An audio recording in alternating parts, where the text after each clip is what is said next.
So as you can probably see by the hairs sticking out around here, I have started to take my braids down. And I wasn't going to film today. I was talking to a friend and I said, you know, I kind of messed up. I started taking my braids down earlier. And if you know anything about taking your braids down, you take down one and they just kind of get good to you. And the next thing you know, the entire back part was taken down. So here I am with half of my head braided and half of it not. And I told him that it messed up my filming plans and I don't know what I was thinking. And he said, well, Alicia, why would that stop you from filming? Isn't that the point? It's funny where these revelations come from. He was absolutely right. I'm talking about beauty, and specifically today's topic is hair. Although I am coaxing others to go along their journey of self-acceptance, self-love, personal growth, I'm doing so through storytelling. And the stories that I'm telling you about generally revolve around me. Is that vain to start a whole channel that revolves around yourself? Why, yes, it is. But here it is.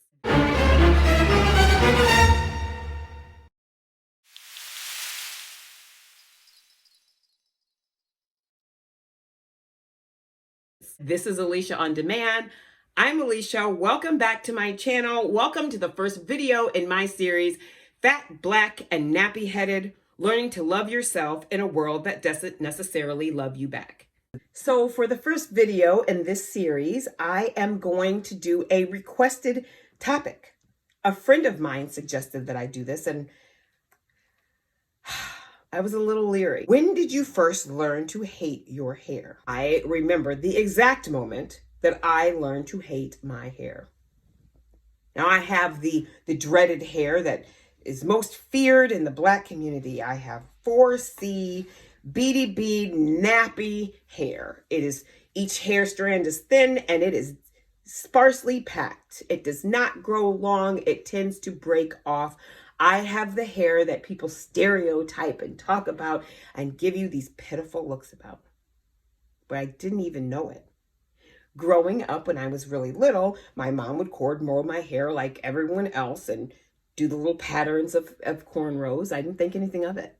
I had little pigtails with the clack clack ball rubber bands and barrettes at the end. Just typical childhood behavior. And then one day I was at my grandmother's house, which I tended to be a lot, and I heard her on the phone with the hairdresser. Now, for reference, my grandmother had what was known as the good hair. Easily manipulated, not very fuzzy, would take to a relaxer to be this long, luscious, thick hair. She would experiment with cutting it off and it would grow right back like that. Several members of my family had this hair and it was kind of like the known thing, but I did not get that hair, nor did my mom, and it was a source of contention for years. But on this particular day, Grandma was on the phone with the hairdresser and they were discussing the plight of Alicia's nappy hair. A decision was made at some point for me to get a jerry curl. Jerry curls had just kind of become the common thing, and the actress that was on Michael Jackson's Thriller video had this jerry curl, so it was the thing and all the rage, and it was supposed to help grow your hair. So I spent hours at the salon with this stinky solution on my head and 50 million tiny little rollers, and it was lackluster when it was over. And I had to constantly spray my hair with this jerry curl juice that stank and was greasy, and it was embarrassing. And I remember that I was invited to a sleepover, and my mom would not let me go because there was a whole discussion in my family. What will she do with her hair? I was not going to be in these white people's house with my hair in a plastic bag, spraying it down with chemicals and having to explain to everybody why I had to do this to my hair. So I missed out on the party. On that day, I hated my hair because because of hair, I missed out on the party, the slumber party. And I had looked forward to going, and I just assumed I was going because it was something that we did as kids, and everybody was disappointed that I didn't get to come. And I don't even remember what excuse I was told to tell them why I couldn't come. I remember my feelings were so hurt and I was so sad. And I remember sitting at home that night thinking about all the fun everyone else was having with their pigtails and doing each other's hair. And I was at home with this stupid Jerry curl juice and bag on my head.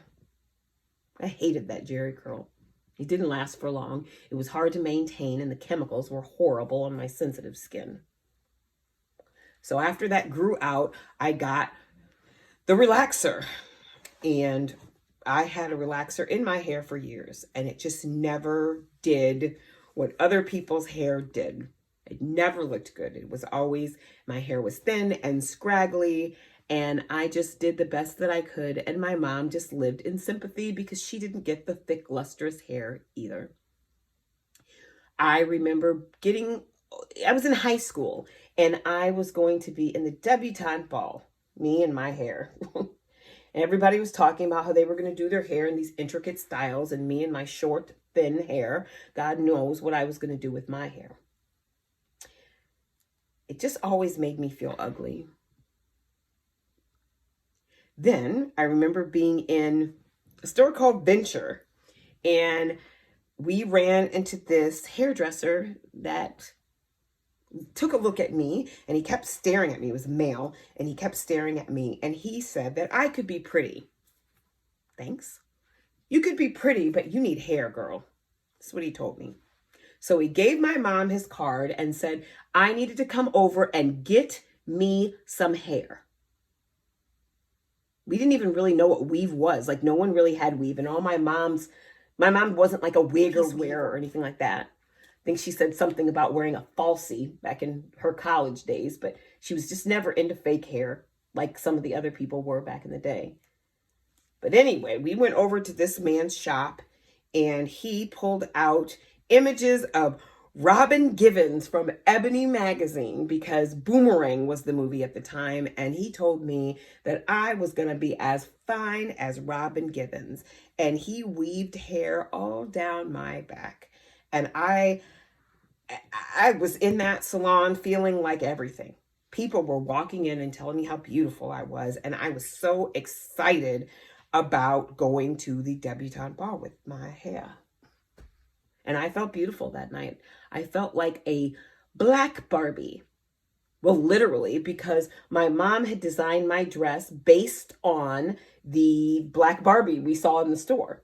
So I had the dress of the black Barbie and the hair of the black Barbie. And if I can find that photo easily and insert it, I will. Now, since I don't know where my escort is, I blurred his face. But y'all, he was fine. Hey, Devin. Okay, back to the story. It was a magical night where I think the first time ever I felt beautiful.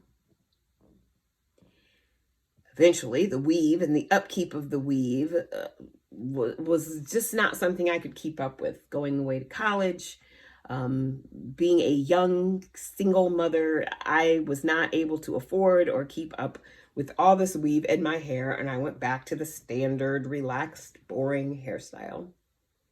And then Poetic Justice came out, and Janet Jackson had these long box braids, and I wanted that hair. So I met someone that did hair like that, and I went and got my hair done. And I remember coming home with these box braids, and I felt like I was cute and stylish and young. And I walked in the door, and my mom said, "What is in your hair?" She hated them.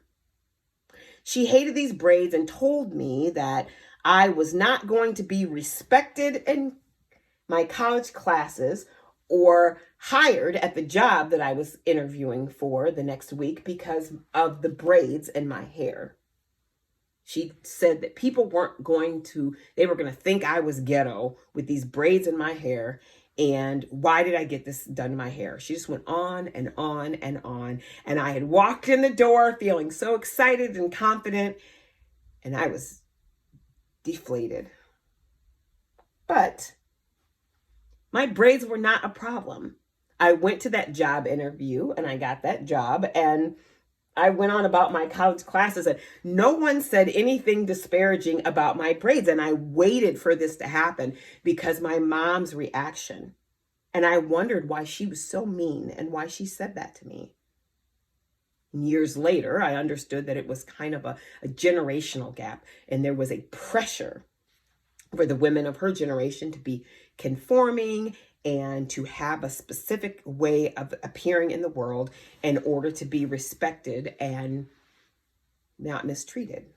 She was trying to protect me from that which she had feared all those years, and it didn't even happen. All because of hair.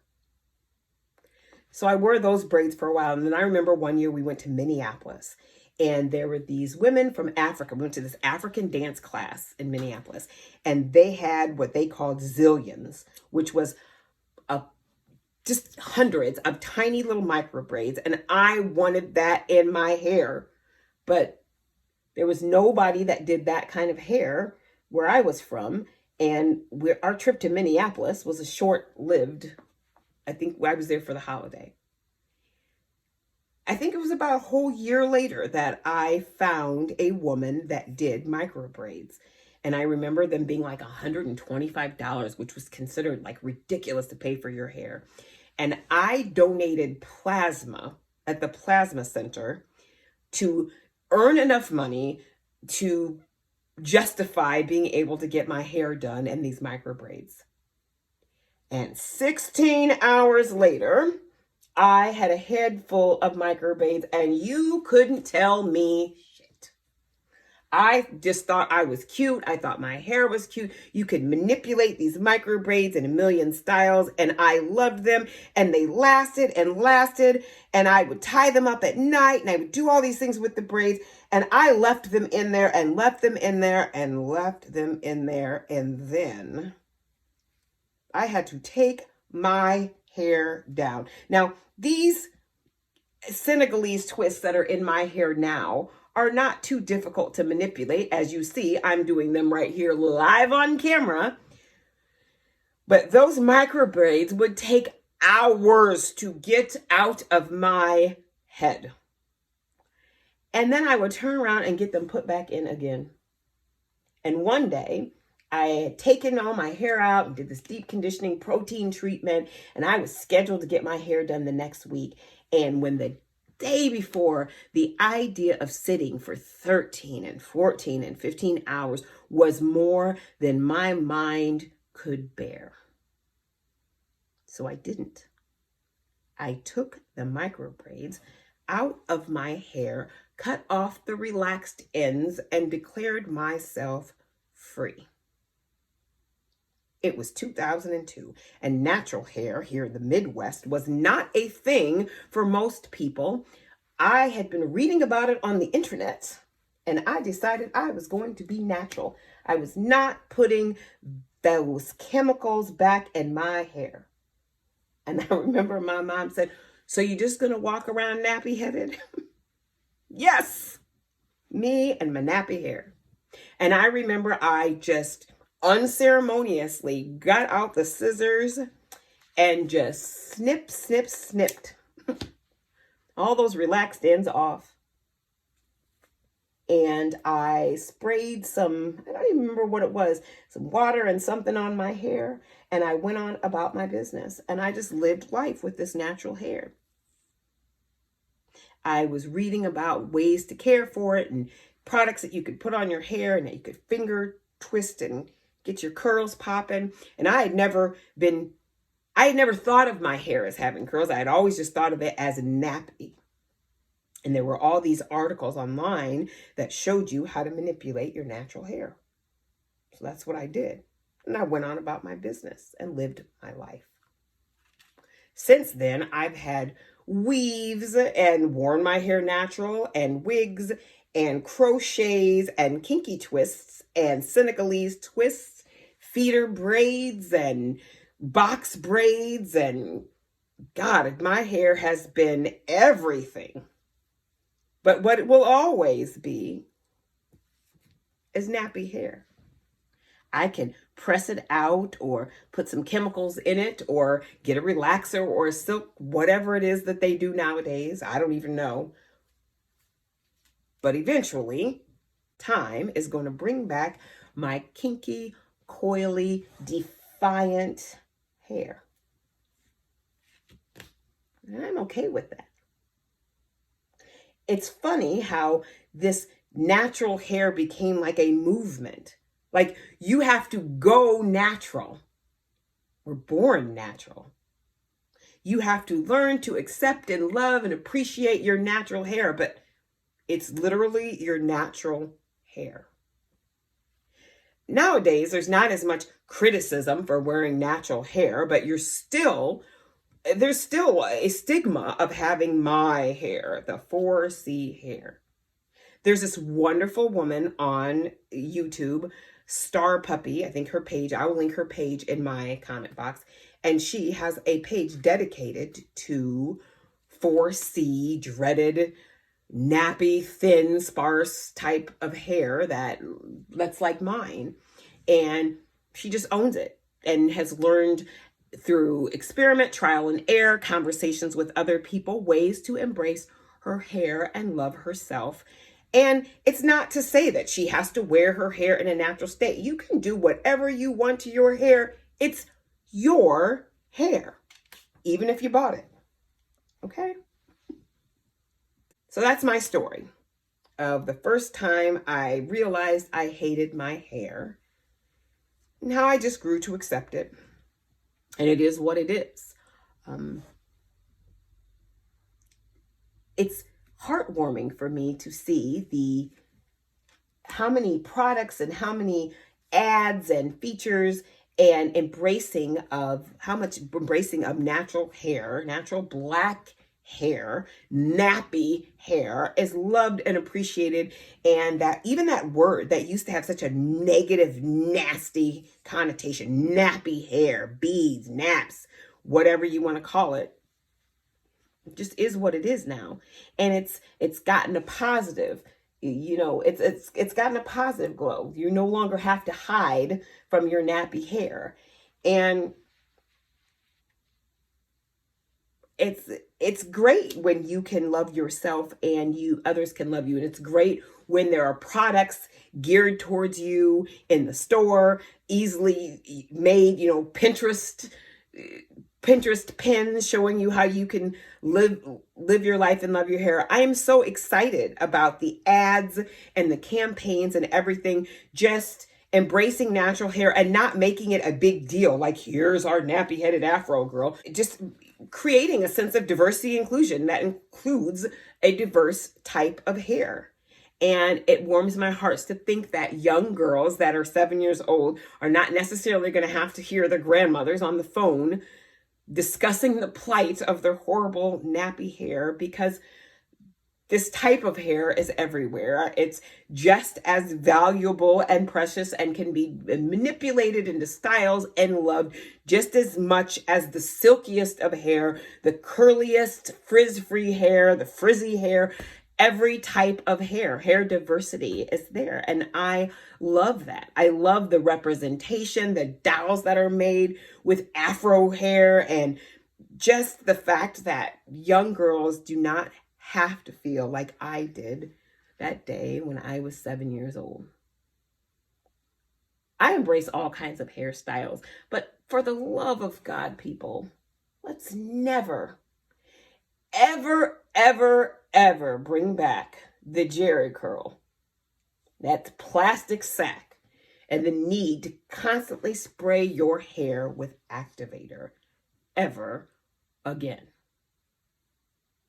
So comment down below and tell me about your hair stories.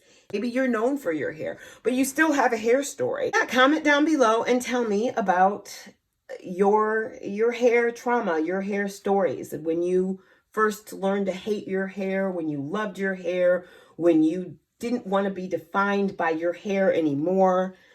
Tell me all about it. If you like the content that I am providing and you want to continue to be tuned in for the rest of my series. I have a lot of exciting things to talk about in this series. And even though some of the stories might be a little emotional or they might start out a little sad, my stories are about learning to embrace the things that we have, whether we be fat, black, or nappy-headed. Thank you for spending your time with me in my little story time tonight, and I look forward to hearing from you all.